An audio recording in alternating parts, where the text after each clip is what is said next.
standing between you and lunch. Awesome. Good. That's a good or bad place to be, but however it's gathering.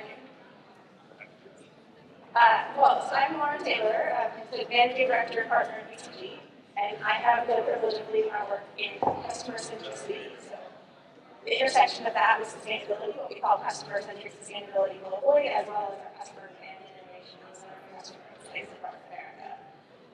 Excited to talk about how do we think about the customer, the voice of the customer, in the face of all the changes in the world, and particularly to be with Marvin. So I'll give a little bit of an intro and then we'll get right into questions, and hopefully at the end have some time for more questions from you all as well.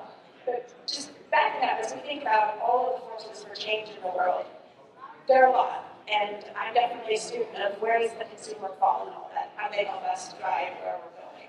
So starting with sustainability, I think there's a ton of opportunity to move from the concern that we have to actual action, and that's going to start with understanding what's actually driving consumer needs and behavior, removing those barriers, and finding something that wins for both companies and for consumers.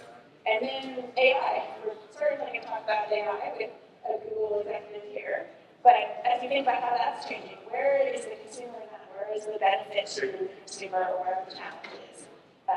There's a lot of different things, and I think Marvin is very uniquely positioned with all of the things he leads. So I'm thrilled to introduce you. I'll maybe give a brief overview and let you jump in. I think they're two intertwined. I mean, AI will have a profound impact in so many areas, sustainability being one of the biggest ones we find. So I think they're very intertwined topics. Perfect. Well, so Marvin is the VP of Global Marketing at Google. He oversees product, brand, and growth marketing for big products like search, maps, smart, assistance, shopping, and payments. He also leads big cross-company initiatives like sustainability, and certainly very relevant when we talk about AI marketing as well. And before Google, Marvin was making an impact in Nike, leading marketing across Asia, working on cool projects like Nike AE. And he's also recognized as a brand genius, big voice for diversity and inclusion. If you've seen any of the latest things that he's accomplished, and also a big mentor for the next generation of marketers. So please help me give him a warm welcome. Your bio, of course. Well, to get started, I said we're going to talk about sustainability, and according to our research, about 80% of consumers think that companies talk about sustainability just to sell more. And I'd love to hear about Google's real authentic commitment to sustainability and how that's integrated into your core strategy. Yeah, no, I actually, it's great to be here. I think, I think everyone who's a marketer here to be worried about greenwashing when it comes to sustainability.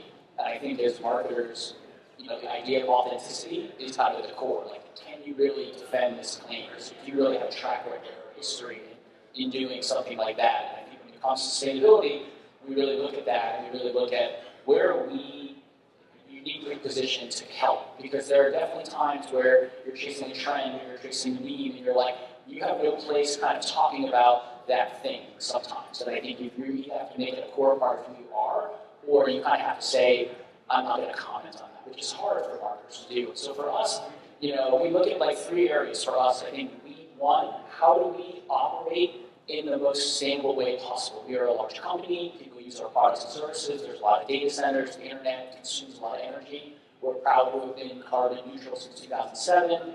2017, we offset 100% of our electricity with paid renewables. And then just recently, we're on our path to net zero. So by 2030, we want to have zero emissions emitted from Google across all of our data centers and all of our campuses. And so anytime we talk to a Gen Z person and they say you're just trying to sell something, there's a put up or shut up, push your money where your mouth is. And ours is we will not put any carbon into the world starting in 2030.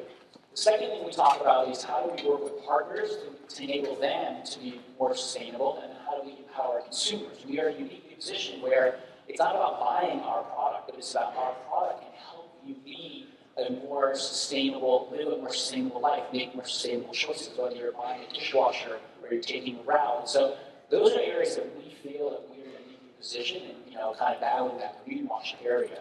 I would say this more broadly. I think we're seeing a lot of interesting things, as I'm sure you all learn, new behaviors. I love, IKEA is now putting, disassembly instructions into their furniture, so that when you're done with it, if it lasts long enough, you can disassemble it and recycle it. I think you're seeing, obviously, companies lean in where they can help, whether it's breaded plastics, coated water, things like that.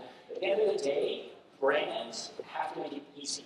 I think when it's too much work to be sustainable, you're going to capture those hardcore people, those people that are really living and dying by this. But the masses, with everything going on, if it's too hard to do this, it's going to be a challenge. And I think marketers have to educate people on. They have to make it simple. I think things like Google Shopping, being able to shop used clothing, or being able to shop the most energy efficient things. These are we think are interesting to help people in just one click make a better sustainable choice. So it's something that, at every level, from the most advanced innovation and how we operate our company and our data centers down to like how people are using maps and search, we think that there's an opportunity to help people be more sustainable. It's really exciting for us.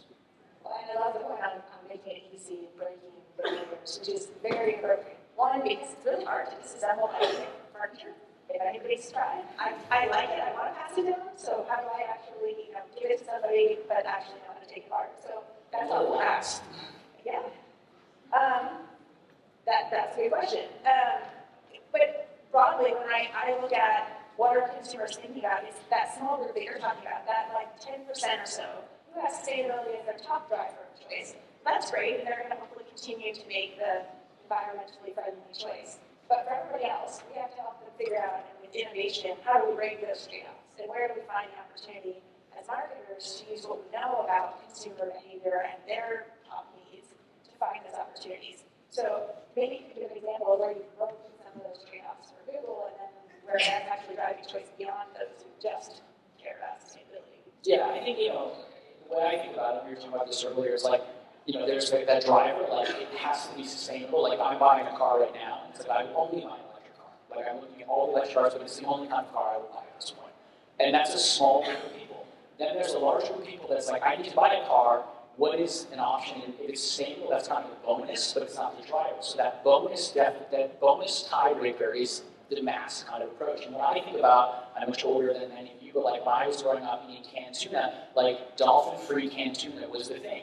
There was tuna that killed dolphins, and there was tuna that didn't kill dolphins. And if you were to buy one, which one would you buy? And I think that's something that, it was a decision. You had to have this product, but you had to kind of make a moral decision of like, which one would you buy? And I think there's so many things like that where just making a better sustainable choice will help you in doing what you want. And on our side, I think and going back to the AI part, like AI really is starting to unlock new ways for us to do this. And a couple of examples are routing. So I'm hoping that many of you use a product like Google Maps to find your way when you want to go somewhere.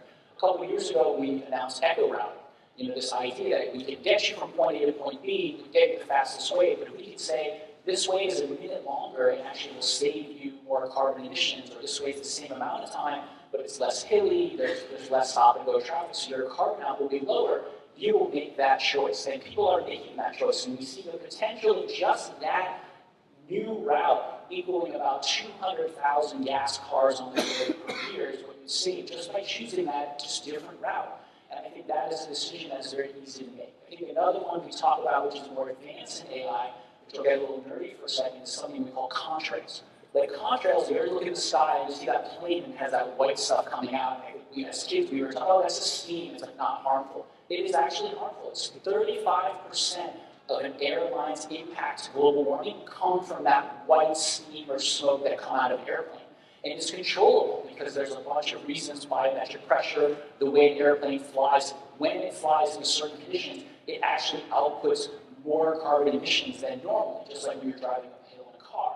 And so we've worked with American Airlines and a bunch of airlines to be able to say, almost like echo routing for planes. Actually, if you took a different route, you would actually emit less carbon into your planes. And so that's something that we want to empower customers. And then for consumers, we are now starting, when you start to book a flight, we'll tell you this flight per person emits this much carbon emissions versus this other flight. And I find it in the beginning hard to believe that you make a choice that maybe you pay more for a less carbon neutral flight. Maybe you will, maybe you won't. But we want to give people those options and that information to make their own decisions of like, hey, maybe it's worth a couple extra dollars to save more carbon on that flight that you're taking, or a little bit extra more time and things like that. And so, AI and technologies are enabling people to have this information so that you make these really interesting choices. And I think we all know, like, it's all of these little choices around the world that will add up from brands and companies that are really going to make the biggest difference. there's no silver bullet when it comes to sustainability. So we're really excited by all the different things we're working on. I think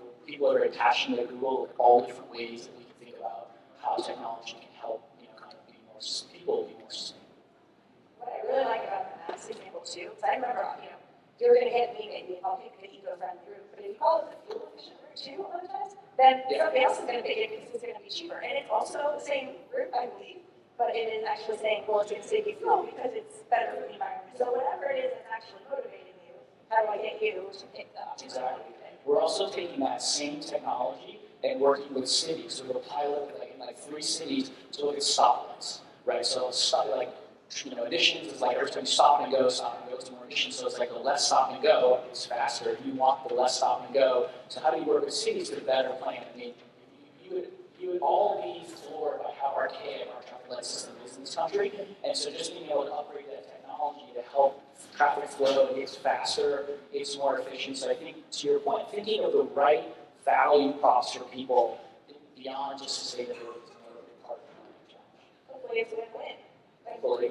And you mentioned innovation and Gen AI, and I'd love to talk about your thoughts on kind of its emergence and its impact on consumers. I mean, from what I study, and we talked about this, consumers, their emotional needs, they're really trying to get out of something at the highest level of the hierarchy of needs. This has changed significantly over time. But there's a lot of disruption in how that need gets met, right? You tell me how much time Star was working on, I still want convenience, but did I know that I needed to take a call on my cell phone in transit while driving? I don't know that I could totally do that a few years ago, but all of a sudden that's an option. So I'd love to hear your thoughts on how you think Gen AI will impact consumers and behavior. Yeah, well, it's no secret I'm very bullish on AI. If you haven't guessed, it's something that I talk about all the time. And I think it's not just, I think Gen AI is kind of the most exciting chapter today, but AI, which has been around for about 10 years, is really a very large swath of technology. And for me, I like to look at it for a lot of people stepping back in the sense that where we are in AI now is like year 1 or year 2 of the first smartphone, or year 1 or year 2 of the internet. And even though the needs have always been there, if you really think about what was possible before the internet and after the internet, or before the smartphone and after the smartphone, it really starts to frame what will AI really do for people. I was there, not before the internet, but I was there before Yahoo, before the first major website, and to see what's possible now. I remember in the early days when you talk about connected cars and the internet in your fridge, and people were like, I don't know what you're talking about. And I think that's where we are with AI. I think AI will be this kind of third profound shift that will impact everything we do. I mean, we've talked about health panels up here, we've talked about sustainability, we've talked about user products, and it's really going to touch on so many different areas. And at its core, just because not everyone's an AI expert, AI is really this idea about helping computers think and learn about information, and information is abundant in the world. And at Google, it's no secret. We've always believed that the more access to information, the better for people. And I think that opening the internet allowed us to learn more news, more hobbies, more anything.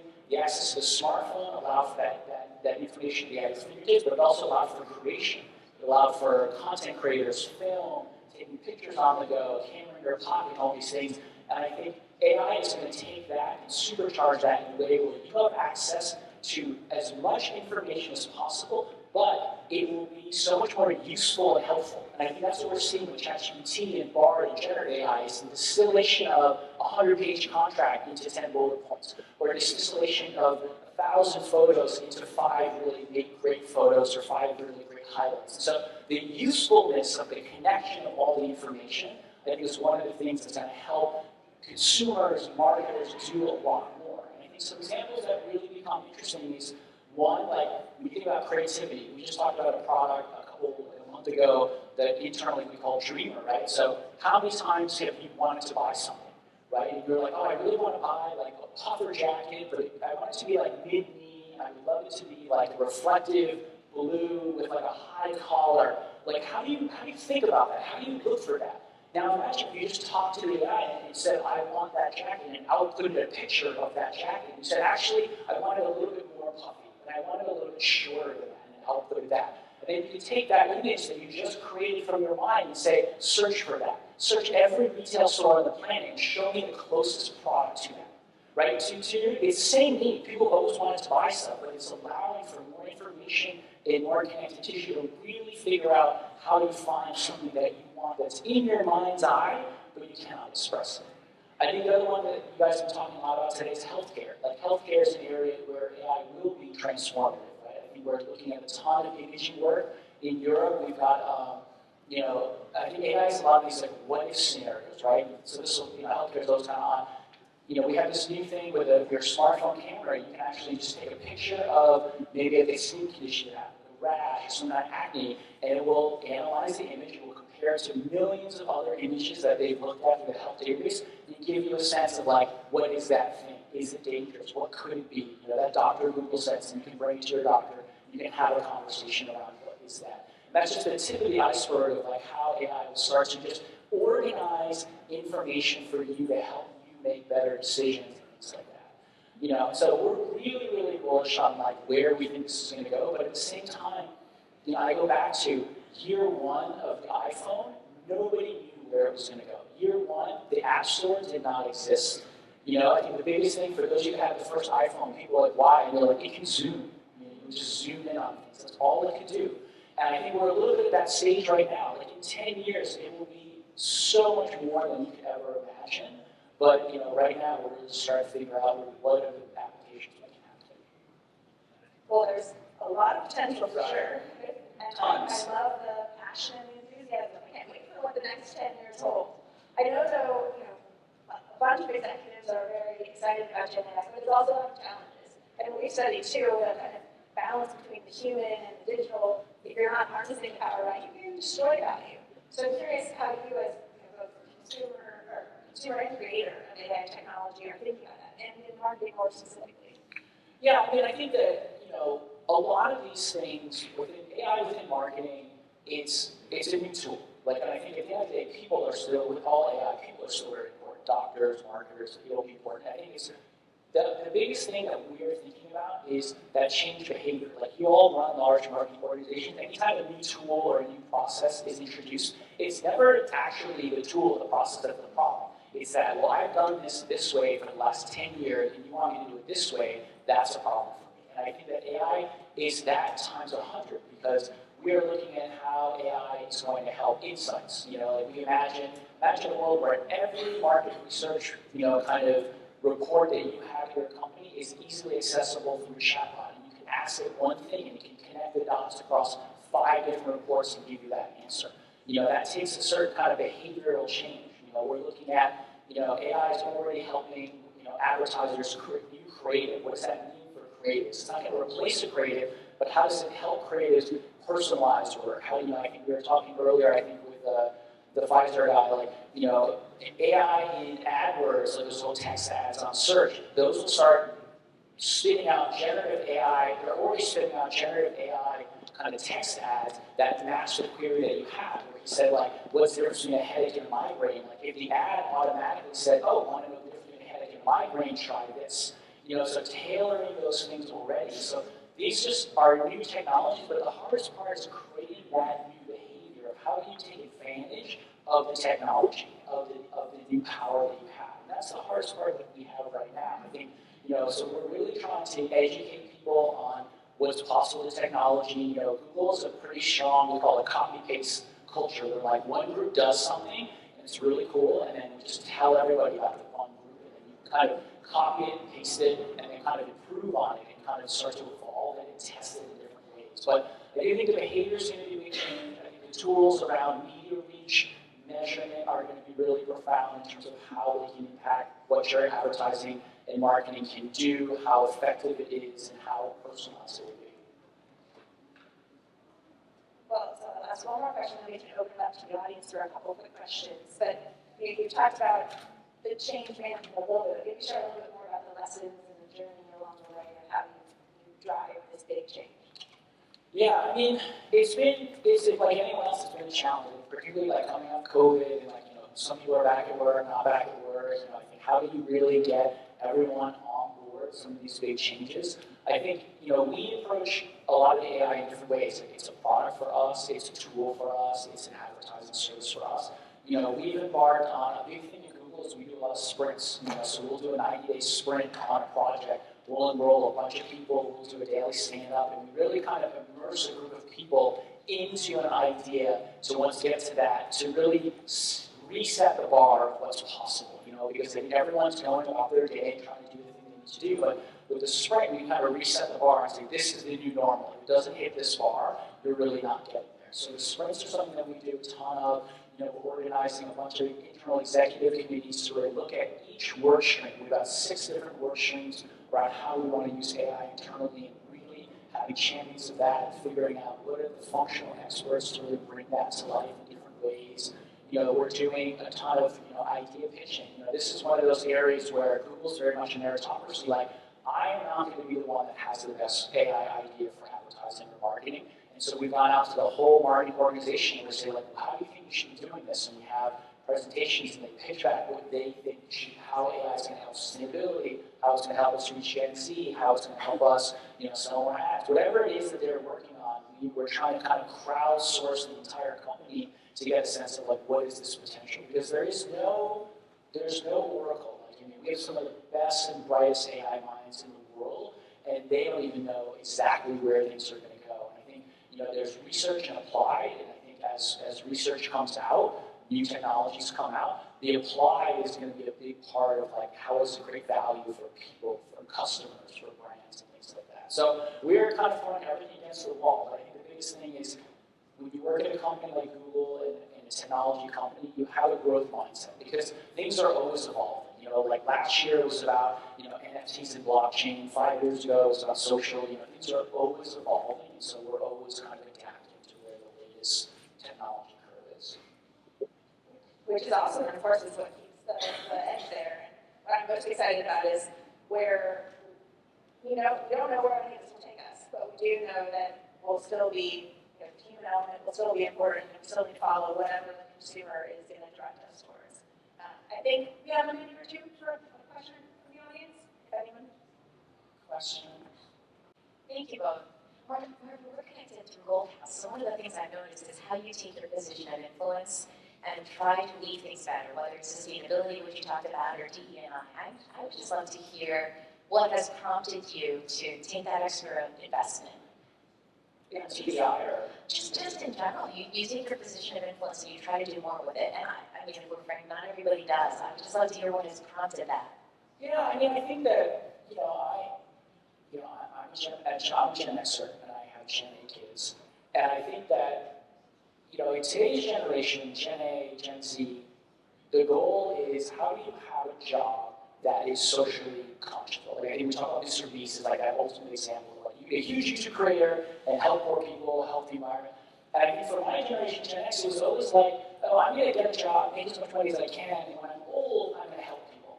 And I kind of had this realization of like, well, I'm old, now I have to help people. And so like, and I think Google, we're lucky, Google's a young company as well, we have a lot of great new grad programs. So it really was, I mean, through the pandemic, I think was one of those, reflective points where I'm like, it just was that time where like I had to really consciously carve out mind space and time to give back to the community I'm from, the Asian community, to young marketers.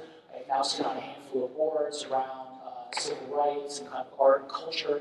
And I think we all have imposter syndrome to a degree. And I think it took me a little bit to be like, I actually have a good job. I have a level of influence, and people do care sometimes about what I think. And so I just think all those things together was like, it really realized it was my responsibility to do it. It wasn't a choice. It wasn't an option. Like I had a lot of help to get to where I am. I had to kind of start to give back to people. And so I've tried to do that as much as I can. Good. All right. Well, thank you so much. Thank you, Lauren. It was so wonderful. Thank you very much. Thank you all.